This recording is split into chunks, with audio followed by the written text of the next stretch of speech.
Chief Security Officer sa Kapitolyo nga si Loy Anthony Madrigal lingon nga gi-edit ang kuhang hulagway din siya nakita kauban ang iyang sekretarya sud sa terminal sa Ninoy Aquino International Airport niadtong Agosto 23. Ang hulagway ni katap human gipost ni Medellin Mayor Ricky Ramirez sa iyang Facebook account niadtong Martes. Sa usa ka hulagway ang sekretarya nga gitaguan pa ang pangalan sa karon nakitang lihigda sa walang bugton ni Madrigal kinsa adunay ka istorya sa cellphone samtang silang duha nagsandig sa lingkuranan ug nagpaabot sa ilang flight sud sa terminal sa NAIA.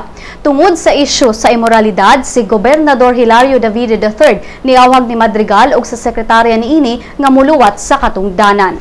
Dugang ni Davide nga ubos sa lagda sa Civil Service Commission gidili ang pakigrelasyon sa head sa usa ka buhatan ngadto sa iyang sakop sama sa nahitabo nila ni Madrigal ug sa sekretarya niini.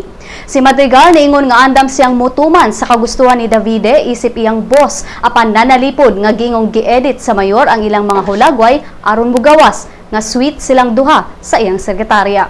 Si Davide gianugunan sa nahimo nga accomplishment ni Madrigal batok sa illegal fishing apan alang kaniya way kapuslanan ang maong paningkamot sanglit na duhig sa isyu sa imoralidad si Madrigal.